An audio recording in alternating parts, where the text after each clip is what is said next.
मैंने 1994 में air force join की थी और 20 साल की सर्विस के बाद 31 मार्च 2014 को रिटायरमेंट ले ली थी।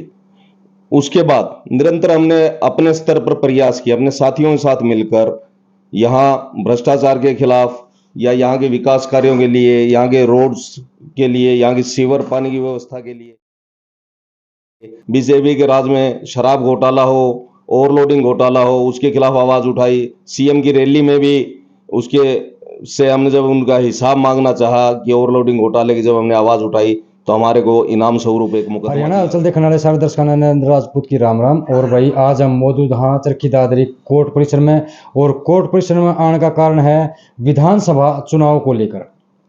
जैसे जैसे विधानसभा के चुनाव नजदीक आ रहे हैं वैसे वैसे सरगर्मियां तेज होती जा रही हैं। और दूसरी बात करें भाई, लोकसभा का जो ही चुनाव खत्म हुए हैं, विधानसभा की जो तैयारी है वो कहीं ना कहीं जोर शोर पे है। और जो टिकटार्थी हैं उनकी ओर लग रही है कि भाई टिकट कौन लिया होगा। दूसरी बात करें, एक अधिवक्ता के पास हम पहुंचे हैं, और एक अधिवक्ता जब चुनाव लड़ा है तो क्यों है, ठीक है, और अधिवक्ता ने क्यों चुनाव मैदान में आना पड़ा वकालत छोड़ गए, यो भी एक विषय है। तो हम सारी भी चर्चा करेंगे भाई, जो वकालत है वो छोड़ कर और राजनीति में आए हैं, क्या कारण रहा, क्या नहीं रहा, और क्यों चुनाव लड़ने। साहब सबसे पहले हमारे चैनल में आपका स्वागत है। नरेंद्र जी, आपका बहुत बहुत धन्यवाद। आपके न्यूज चैनल और आपकी सारी टीम का बहुत बहुत स्वागत करता हूं, धन्यवाद करता हूं कि आप यहां आए और मेरी बात को उचित प्लेटफॉर्म पर पहुंचाकर जनता के बीच में लेकर जाएंगे। जैसे आप वकालत कर रहे हो, आपको मैदान में क्यों आना पड़ा, चुनावी मैदान में क्यों आना पड़ा, क्या कारण रहा? मैंने 1994 में एयरफोर्स ज्वाइन की थी और 20 साल की सर्विस के बाद 31 मार्च 2014 को रिटायरमेंट ले ली थी। उसके बाद निरंतर हमने अपने स्तर पर प्रयास किया, अपने साथियों के साथ मिलकर यहाँ भ्रष्टाचार के खिलाफ या यहाँ के विकास कार्यों के लिए, यहाँ के रोड्स के लिए, यहाँ की सीवर पानी की व्यवस्था के लिए अपने स्तर पर उन बातों को उठाया। इवन यहाँ के जो सरकारी कॉलेज, पीजी कॉलेज जो शुरू हुआ है 2021 में, उसके लिए हमने लगातार 205 दिन मुहिम। जो भी कुछ गलत हुआ, यहाँ भ्रष्ट अधिकारी थे या बीजेपी शासन में, बीजेपी के राज में शराब घोटाला हो, ओवरलोडिंग घोटाला हो, उसके खिलाफ आवाज उठाई। सीएम की रैली में भी उसके से हमने जब उनका हिसाब मांगना चाहा कि ओवरलोडिंग घोटाले की जब हमने आवाज उठाई तो हमारे को इनाम स्वरूप एक मुकदमा दिया गया, हमें वहीं से अरेस्ट किया गया। और ऐसे हमने कई झूठे मुकदमे किए। व्यवस्था परिवर्तन करना चाहते हैं कि किसी प्रकार से ठीक ठाक इस समाज में आम व्यक्ति अच्छा जीवन जिए, हमारे शहर का विकास हो, हमारे जिले का विकास हो। इस कारण राजनीति में आने पड़ा, क्योंकि पहले तो सीमित साधन के साधन थे ही नहीं, कुछ अपने दमखम पर कुछ ना कुछ करने का प्रयास करते थे। और ये चाहते हैं कि कोई अगर ऐसे हमें परमात्मा ने मौका दिया, इस पार्टी ने मौका दिया, भाईचारे ने मौका दिया और हम वहां तक पहुंचे, तो राजनीति की एक अलग ही हम मिसाल कायम करेंगे।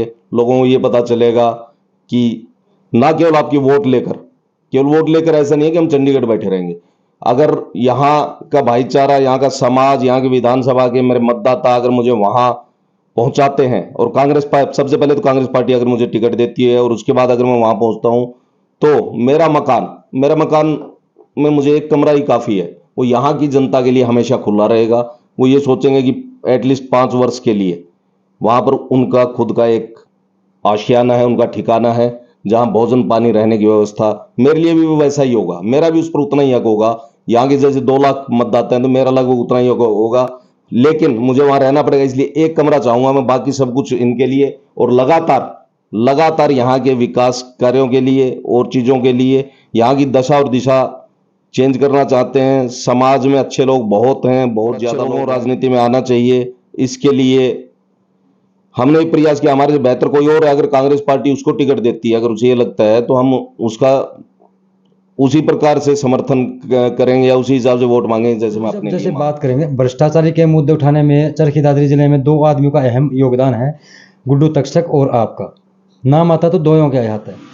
उसके अलावा आपने राजनीति को ही क्यों चुना? और दूसरी बात, हम राजनीति की बात करें, राजनीति एक दलदल है जहां पर झूठ के अलावा कुछ नहीं चलता, तो ऐसे में जनता कैसे विश्वास करे आपको? देखो, आपकी बात से कुछ हद तक सहमत हूं, लेकिन जब ठीक व्यक्तियों चयन होकर वहां पर जाने लगे दलदल भी साफ होने लग जाएगी। और हमारे हिस्से का, जिस प्रकार से दादरी में हमने पीजी कॉलेज की मांग उठाई थी कि ये अकेला ऐसा जिला मुख्यालय है जहां पर कोई कॉलेज भी नहीं है, शिक्षा, स्वास्थ्य, सीवर, पानी, बिजली, ये चीजें ठीक हो जाएं। ज्यादातर जन को तो यही चाहिए, भ्रष्टाचार मुक्त शासन हो, 10 रुपए का काम 10 रुपए में होने लग जाए, बिना मतलब के चक्कर ना काटने पड़े, कोई किसी के साथ ज्यादती ना हो, न्याय की व्यवस्था सबके लिए ठीक हो। इन चीजों पर काम होना चाहिए और इनके लिए हम प्रयासरत रहे हैं। लेकिन हमारे पास कोई ऐसे जहां से हमारी आवाज सुनी जाती है, कुछ ना कुछ हम मांग सकते हैं, ज्यादा चीजें, एक सीमित संसाधन थे हमारे पास। हम चाहते हैं कि उसमें अगर हिस्सा हो जाए मेरा, या जो मेरे साथी भाई का आपने नाम लिया, उसने, वो मेरे से और पहले से लगा हुआ था। हम तो 2014 में मैंने स्टार्ट किया, वो भाई और 5-4 साल पहले से आवाजें उठा रहा था। हमने मिलकर, हमारे और अन्य साथियों ने भी, 2 का हमारा आपका ने नाम ले दिया, और साथियों ने मिलकर प्रयास किए, 5-7-10 भाई अच्छे वो हैं, मन से प्रयास किए और उनके अच्छे रिजल्ट आए हैं।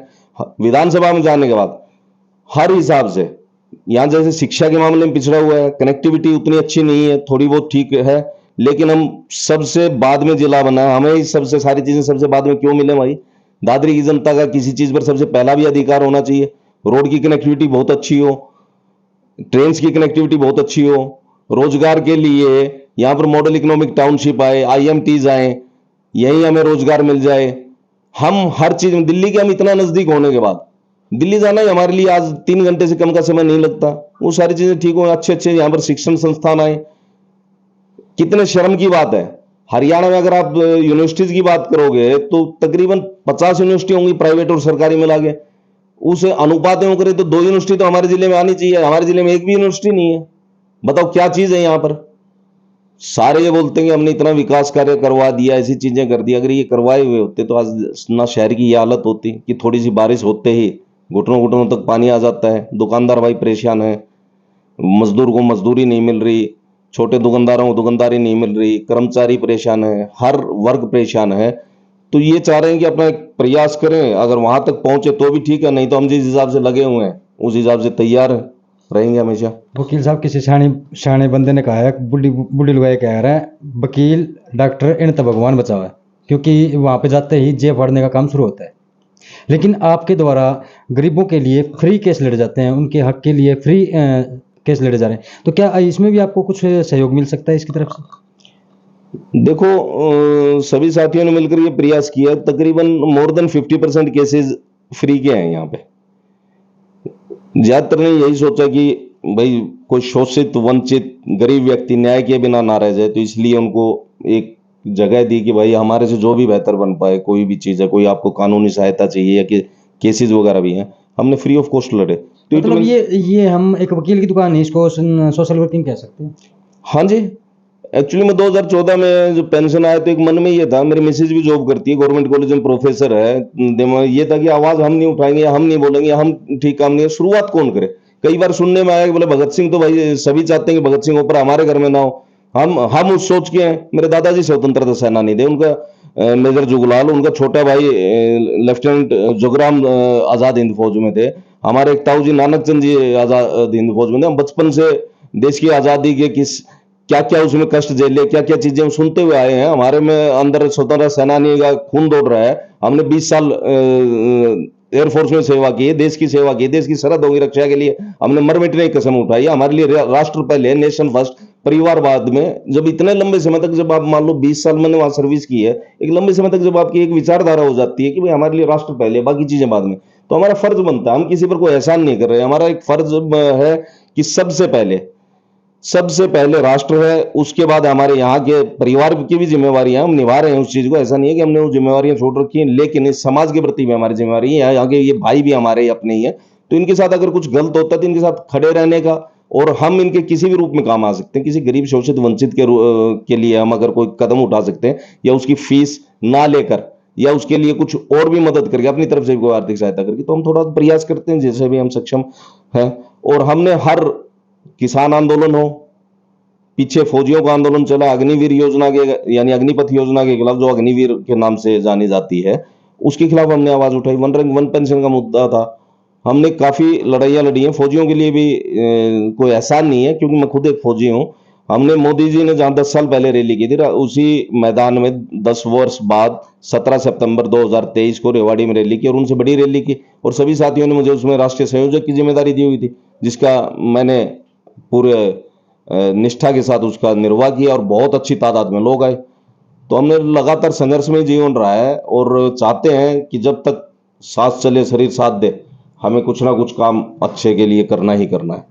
तो ये हम जैसे राजनीति की बात करें तो कैसे आपके दिमाग में आया कि हमें राजनीति में आना चाहिए और लोगों के हित के लिए लड़ना चाहिए और दादरी जिले के लिए कुछ करना चाहिए? देखो, एक पीड़ा एक टीस तो रहती थी हमेशा से, बातों को समझते भी थे। सबसे बड़ा उपमंडल था, जिले की मांग बहुत पुरानी थी। इस सरकार में जिला बना 2016 में, बहुत 16 से अब 24 आ गए, 8 साल हो गए। जहां जिला मुख्यालय बनना है या जहां जुडिशियल कॉम्प्लेक्स आना है, तो सरकार की जो उदासीनता है आप उसका अंदाजा लगा सकते हो। अलग से कोई जमीन एक्वायर नहीं करनी थी उन्हें, जो ऑलरेडी हुड्डा ने, आजकल वो हरियाणा शहरी विकास प्राधिकरण एचएसवीपी बनाया हुआ है, एचएसवीपी ने जो जमीन एक्वायर की हुई है उसी में सेक्रेटरीट बनना है। सेक्रेटरीट का चलो काम शुरू हो गया, लेकिन उसी एचएसवीपी की जमीन में जुडिशियल कॉम्प्लेक्स आना है, वकीलों के चैम्बर्स वहां बनने हैं, जजेज का आवास वहां बनने हैं। अभी तक जमीन भी ट्रांसफर नहीं हुई। टेंडर टूंडर होना तो बहुत बात की बात है। जब 8-8 10-10 साल एक जमीन हमारे पास ऑलरेडी जो पड़ी हुई है, वो हम दूसरे उस डिपार्टमेंट को हैंड ओवर नहीं कर सकते, कब ये 20 साल बाद आप इस जिले में वो चीजें दोगे क्या? जो चीजें 2 साल 3 साल में हो जानी चाहिए थी, तो हम तो ये चाहते हैं कि इस प्रकार की जो चीजें हैं वो समय पर हो जाए। समय पर कोई मेडिकल कॉलेज है, मान लो मेडिकल कॉलेज भी जिला लेवल पर बनना है, गसोला गांव ने फ्री ऑफ कॉस्ट जमीन दे दी, तो वहां पर शुरुआत क्यों नहीं हो रही? सारे योजनाएं हैं जितने भी, उनको इतना लेट या डिले क्यों किया जा रहा है? छोटा जिला था, बीजेपी ने जिला बनाया तो बीजेपी के पास तो मौका था, 22 जिलों में एक मॉडल जिला बना के दिखा देते। सपोज करो गुड़गांव को विकसित करना है, गुड़गांव को विकसित करना है, गुड़गांव में मान लो पॉपुलेशन है 20 लाख, यहाँ पॉपुलेशन है 1.5 लाख, तो 20 लाख आदमियों के लिए तो आपको बजट भी बड़ा होगा, वहां जमीन भी महंगी है। यहाँ जमीन उसके कंपैरिजन में काफी सस्ती है। यहाँ तो बहुत अच्छा वो बना सकते थे, ये दिखा सकते थे कि हमने जिला बनाया भाई, इसको पूरे इंडिया लेवल पर नहीं विश्व लेवल पर देखो भाई कि हमने ऐसा जिला बनाया। क्यों नहीं बनाया भाई? किसने मना किया था? जो रोड मेरठ से लोहारू तक बनना था वो झज्जर तक बन गया। झज्जर से आगे जमीन का कोई सेक्शन ही नोटिफिकेशन जारी नहीं हुआ कि यहां पर ये जमीन एक्वायर होगी, रोड निकलेगा कहां से? हमारे साथ हमेशा दो बात क्यों होता है भाई? दोयम दर्जे का व्यवहार क्यों दादरी की जनता के साथ? अगर हमें मौका मिला तो ऐसा दोयम दर्जे का व्यवहार नहीं होगा। और गारंटी देता हूं आपके चैनल के माध्यम से कि जो चीजें अभी तक हो सकता है हमें बाद में मिली, आगे प्रयास ये रहेगा कि और चीजें हम, भाई छोटे भाई हैं हम, छोटा जिला छोटे भाई इसलिए करेंगे सबसे बाद में हमारा जिला बना है, तो सबसे पहले कई बार छोटे का अधिकार तो पहले होता है, सभी लाड प्यार करते हैं उसको। तो इस जिले में सारी चीजें सारी सुविधाएं और उसे पहले आए, हम ये प्रयास करेंगे। और इसीलिए आपको जो मैंने पहले भी जो बात दोहराई थी, शिक्षा, स्वास्थ्य, रोजगार के लिए, और यहाँ की जो भी इंफ्रास्ट्रक्चर वाइज जो चीजें हैं, कनेक्टिविटी है, उनके लिए हमारा भरसक प्रयास रहेगा। और ये नहीं है कि केवल कोरे आश्वासन है, हमें पता है कैसे काम कहाँ होना चाहिए, कैसी फाइल कहाँ चलनी चाहिए, कैसे कहाँ जाना चाहिए। उस चीज को हम और साथियों की बजाय शायद ज्यादा जल्दी करवा सकें, और हमारी नीयत साफ है, हमारे इरादे साफ हैं, हम ठीक मनसा के लोग हैं, तो ठीक ठाक उसका बजट लेकर आएंगे यहाँ पर, काम करवाएंगे यहाँ पर। भाजपा की बात करें, भाजपा लोकसभा चुनाव में 400 का नारा दे रही थी, जबकि काफ़ी नीचे रही। और लोकसभा के अपने महेंद्रगढ़ भिवानी की बात करें तो 5 सीटें हरियाणा में कांग्रेस ने जीतने का काम किया है। तो इसको लेकर क्या मानते हैं कि कहीं ना कहीं जो कांग्रेस है वो पलटवार करती नजर आ रही है हरियाणा में? देखो, हरियाणा में 100% करती यार नजर आ रही है, ना केवल हरियाणा, पूरे भारत में भी आप रिजल्ट देख सकते हो। ये चलो कुछ चीजें मैनेज करने में कामयाब हो गए, इनकी मनसा, इनकी कथनी और करनी अगर पीछे हम देखेंगे 10 साल 11 साल पहले से, 2014 में जब इन्होंने इलेक्शन कंपेनिंग की थी कि हर साल 2 करोड़ लोगों को रोजगार देंगे, 15-15 लाख हर व्यक्ति के खाते में आ जाएंगे, कितनी सैकड़ों बातें ऐसी बातें करते हुए भी ये लगता है कि इनकी यार क्या तो बातें करें, क्या चर्चा करें इनकी।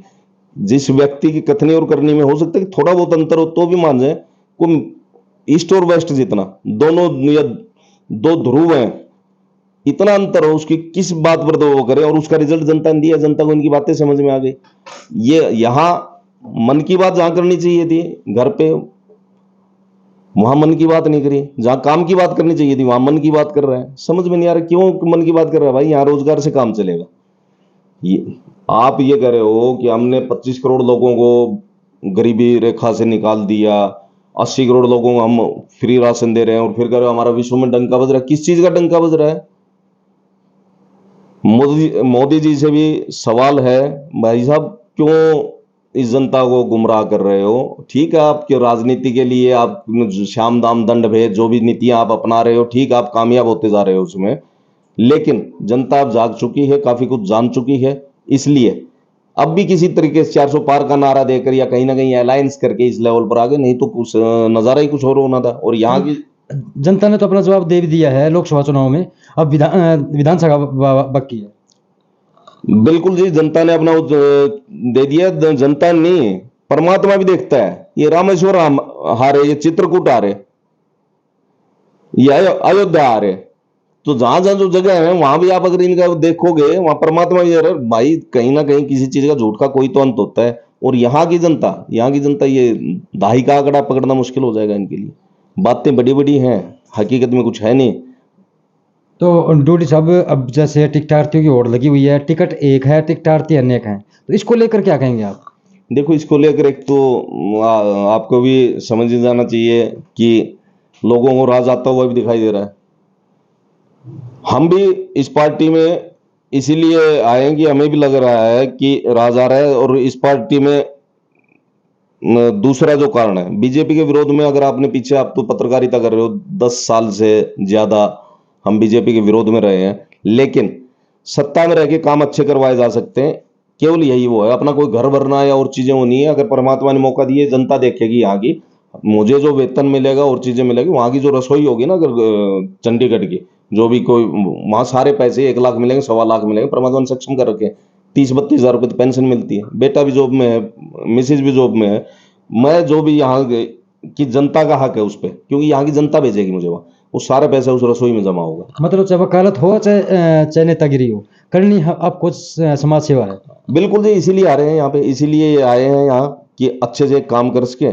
और यहाँ के कुछ ना कुछ, शायद एक पीड़ा सी रहती है, एक टीस रहती है, हम सोचते हैं हमारा भी कुछ ना कुछ योगदान हो जाए, या कोई और भाई भी अगर इसे ठीक करना चाहिए, उसमें भी हम किसी न किसी रूप में अगर अपना योगदान दे सकते हैं, देने का प्रयास करते हैं, हमेशा लगा रहता है एक मन में। कहते हैं फौजी अटल होता है जो जवान पे होता है, और फौजी के जो फैसले होते हैं वो भी अटल होते हैं।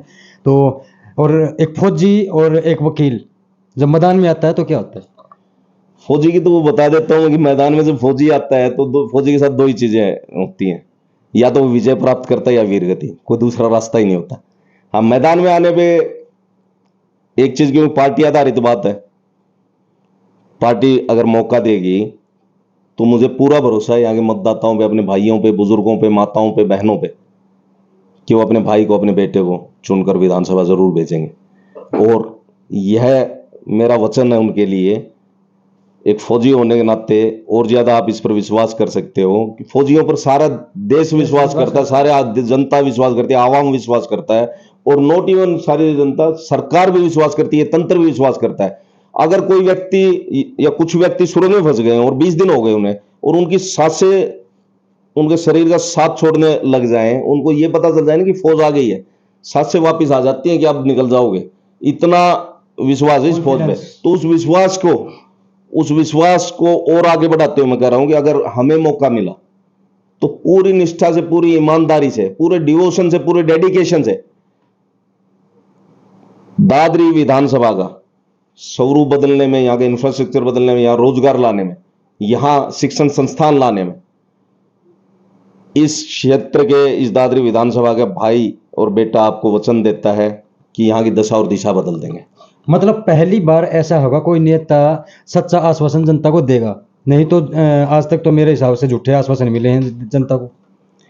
हाँ, काफी हद तक हम भी सहमत हैं इस बात से जो आपने कही है। काफी हद तक ऐसा ही हुआ कि जनता वोटिंग होने के नेक्स्ट डे से या उसके कुछ समय बाद ठगा सा महसूस करती है कि कहाँ वोट डाल दिया, और उसके बाद कुछ पछतावे के तौर पर कुछ कर भी नहीं पाती। लेकिन अभी तो मैं वचन नहीं दे सकता हूँ, बाद में अगर ऐसा हुआ तो ये खुद महसूस करेंगे, आवाज करेंगे कि हमने सही का चयन किया है। इससे ज्यादा देखो, अब मैं अपने बारे में कुछ ही बोल दूं, कितनी मतलब बड़ाई कर अगर दूं। आप जीत जाते हैं, अगर जनता आपको सत्ता में लाती है, तो जनता को धोखा नहीं होगा। मतलब दोबारा अगर आप चुनाव लड़ते हैं तो जनता आंख मीच कर आपको वोटिंग करे। मैं 100% वचन देता हूँ फौजी होने के नाते, और जीवन मैंने बहुत नज़दीक से देखा है। मेरे फादर जब मैं 7 साल का था तब एक्सपायर हो गए थे। तो उस वहाँ से पल बढ़ के और सेना में सेवा की, यहाँ भाइयों का, साथियों का, घर वालों का, रिश्तेदारों का, जितने मिलने जुलने वाले हैं, माताएं बहनें बुजुर्ग, सबका बहुत अच्छा प्रेम मिला है। उनको आश्वासन देता हूँ, बहुत नज़दीक से जीवन देखकर, बहुत परमात्मा की दया से आप सब लोगों के आशीर्वाद से ठीक पोजीशन पर हैं। आश्वस्त करता हूँ कि अगर मेरे पे जो भरोसा किया और मुझे वहां तक भेजा गया तो वास्तव में उनको ये लगेगा कि हमने हमारा भाई सही जगह भेजा और इसे बहुत पहले भेजना चाहिए था। कहाँ एक तरफ पूरा देश खुशियां मना रहा था क्योंकि सिल्वर मेडल तो पक्का हो ही चुका था, और सिल्वर नहीं गोल्ड ही पक्का हो चुका था, क्योंकि जो पहली फाइट थी उनकी वो पिछले बार की ओलंपिक गोल्ड मेडलिस्ट के साथ थी, जापान के पहलवान के साथ, जिसने किसी भी पहलवान को पिछले ओलंपिक में 1 पॉइंट भी नहीं दिया था, उसे हरा कर आई थी। 100% गोल्ड आना था। और सरकार को, इंडियन ओलंपिक एसोसिएशन को, और नीता अंबानी जी तो इंटरनेशनल ओलंपिक कमेटी की मेंबर है, उनको बीच में इंटरफियर करना चाहिए था। हमारे प्रधानमंत्री जी बोल रहे हैं कि मैंने फोन किए, एक फोन कॉल पे 2 घंटे युद्ध रुक गया। तो भाई साहब, आपके मुंह में प्रधानमंत्री जी, अब आपके मुंह में दही जम गई थी क्या? अब फोन क्यों नहीं किया? उसे घंटे आध घंटे का समय दिलवा देते हैं। मैं एयरफोर्स में लंबे समय कबड्डी खेल रहा हूं। कबड्डी में भी एक वेट की कैटेगरी होती है, और टूर्नामेंट में खिलाड़ी को थोड़ा बहुत समय दिया जा सकता है या देते हैं। अगर उसका वजन मान लो कहीं 80 किलो की कैटेगरी है और उसका वजन किसी कारण 80.250 ग्राम है, तो 250 ग्राम ज्यादा है, तो उसे समय दे देते हैं और वो अपना पसीना निकाल के, अपनी एक्सरसाइज करके मतलब वेट को घटा ले लेते आता है। तो यहां समय देने में दिक्कत क्या थी? तो समझ से परे है। और उस बहन ने अप्रैल का अगर उसका ट्वीट देखोगे, तब भी उसे साजिश की बू आ रही थी कि मेरे साथ ऐसा ऐसा हो सकता है कोई पदार्थ ऐसा दिया गया हो, पता नहीं, ये मेरा अंदेशा है केवल, हो सकता है मैं बिल्कुल गलत हूं। कोई ऐसी चीज दे दी गई हो जो हमारी बहन को, हमारी बेटी को, जिससे वजन कम करना में बड़ी दिक्कत आ रही हो, कि वजन ही कम ना हो रहा हो। नहीं तो 3 बार की ओलंपिक मेडलिस्ट है, ऐसा क्या हो गया कि 100 ग्राम वजन कम नहीं कर पाई वो? तो मुझे तो कहीं ना कहीं गलत लग रहा है। और चलो, जो गलत कर भी दिया था, एटलीस्ट समय दिलवा देते, कोई और चीजें करते। कहीं जंतर मंत्र पे जो धरने पे बैठी थी विनेश फोगाट और उनके साथी बैठे थे, कहीं उसका शिकार तो नहीं हुई है? इसी कारण साजिश की बू आ रही है कि उनके खिलाफ बैठे थे। ये सत्ता में बैठे हुए मगरूर लोग, तानाशाह लोग, ये सोचते हैं कि हमारे खिलाफ आवाज कौन उठा दे। और मोदी जी को अगर थोड़ी भी शर्म होती तो उनकी पार्टी ने उसको टिकट ना देकर उसके बेटे को टिकट दे दी। क्या पूरे उस लोकसभा में, एक लोकसभा क्षेत्र में 15-20 लाख तो वोटर होते हैं, क्या उन 15-20 लाख में आपको एक भी नजर नहीं आया? वो और उसका बेटा ही था जिस पर इतने गंभीर आरोप लगे। आपने क्या किया? कितने मानसिक पीड़ा झेल के हो गई है, कितना उस पर दबाव था। मैं तो उस हमारी बहन को शाबाशी देता हूं। हमारे पास शब्द नहीं है कि उसने उसके बावजूद इनके मुंह पर जिस हिसाब से तमाचा मारा है, वो वास्तव में काबिल तारीफ है। उसने ना केवल मागे उन पहलवानों को हराया, यहां सत्ता में बैठे इन मगरूर इंसानों को, जिस पर ये ब्रजभूषण शरण, जिस पर गंभीर आरोप थे, जिसने खुद हटके अपने किसी चेले को बैठा दिया वहां पर, ऐसे लोगों को ठीक एक माकूल जवाब दिया है। और इसके लिए हमारी बहन की जितनी प्रशंसा की जाए उतनी ही कम है। ये जैसे विनेश फोगाट की बात करें, ये एक आम आदमी की बात करें, आम आदमी की सुनवाई नहीं होती, जबकि जो विनेश फोगाट है उसकी खुद की बहन जो बीजेपी में है, बावजूद उसके साथ नाइंसाफी हो रही है। हाँ, बड़ा गंभीर विषय है, बड़ा सोचने वाली बात है। और जो सेलिब्रिटीज हैं या जिन्होंने देश का नाम रोशन किया, जिन्होंने इस तिरंगे की शान बढ़ाई है, अकेली भी नहीं बैठी थी। Sakshi Malik Olympic medallist, Bajrang Punia Olympic medallist, क्या किया इनके साथ? ये देश, ये जनता माफ नहीं करेगी इन्हें। हो सकता है कि बेवकूफ और बनाने में थोड़े बहुत दिन कामयाब हो जाए, लेकिन अब सबकी आंखें खुल चुकी हैं, सब जान चुके हैं इनकी नीयत को, इनके इरादों को, इनकी कथनी करने को, सारी चीजें दिखाई दे चुकी हैं। अब भी 400 पार का नारा देकर कुछ और इस प्रकार के अलायंस वगैरह करके ये सत्ता में जरूर बैठ गए, लेकिन जनता ने तो अपनी तरफ से इनको सत्ता से बाहर कर ही दिया जब 240 सीट आई है। और आगे आगे आप रिजल्ट देखना, यहाँ 75 पार का नारा था, यहाँ 40 सीट ले गए, वहां 400 पार का नारा दिया, 240 सीट आई है। यहाँ 40 से यहाँ 10 पर आ जाएंगे, वहां 240 से 60 पर आ जाएंगे। या अगले लोकसभा चुनाव में आज की हुई ये बात है जो मैं आपके चैनल के माध्यम से कह रहा हूं, 240 सीट हैं, सैकड़ा पकड़ना मुश्किल हो जाएगा इस पार्टी को। नायब सैनी है मुख्यमंत्री, उन्होंने भी घोषणा करी है कि जो एक विजेता खिलाड़ी को सम्मान मिलता है वो विनेश फोगाट को दिया जाएगा, जबकि एक विजेता खिलाड़ी अगर विजेता हो गया थी पूरे भारत देश को गर्व होता, और आज वो ऐसे में उनको मान सम्मान दे रहे हैं, तो क्या भारत के लोग इसको स्वीकार करेंगे? देखो, एक तो यहाँ इलेक्शन टाइम है, इसलिए वो अपनी किरकिरी से बचने के लिए उन्होंने ऐसा किया, पर चलो किसी भी कारण से किया उसका हम स्वागत करते हैं। लेकिन वो गोल्ड की हकदार थी, अगर कोई सुविधा देनी भी थी वो तो विनेश बहन के ऊपर है कि वो उनको सुविधाओं को लेगी या नहीं लेगी। लेकिन जो सुविधाएं थी, आपको कोई चीज़ कैबिनेट में पास करवानी थी, आपको घोषणा करनी थी, गोल्ड की घोषणा करते आप। और अच्छी बात है, किसी भी कारण से किसी भी दबाव में वो किया, वो बढ़िया है, अच्छा है, मिलना ही चाहिए उसे। हमारे जैसे लोगों ने तो दिल से उसे मान ही लिया, चैंपियन है वो, और कोई झूठा नहीं माना। जो उसको कड़ी टक्कर दे सकते थे उनको तो उसने धूल चटाई दी थी, उनको तो पटकनी दे ही दी थी। मेडल को रोकता कौन गोल्ड को? तो आज दो जिलों के अलावा काफ़ी जो खापें थी वो इकट्ठी हुई थी, और एक काफ़ी अहम बड़े फैसले लिए गए हैं। उसमें एक ही लोगों की मांग थी कि जो विनेश फोगाट है उसको भारत रत्न से नवाजा जाए। तो आपकी इसमें क्या प्रतिक्रिया? बिल्कुल नवाजा जाए। उसके साथ जो ज्यादती हुई है उसके कारण तो उसका जो भी जितना ही मान सम्मान किया जाए, इस लेवल पर इतने बड़े स्तर पर इस प्रकार की जो नाइंसाफी उसके साथ हुई, उसे आईओए का अध्यक्ष बना दिया जाए, उसे भारत रत्न दे दिया जाए, सारी चीजें छोटी हैं उसके।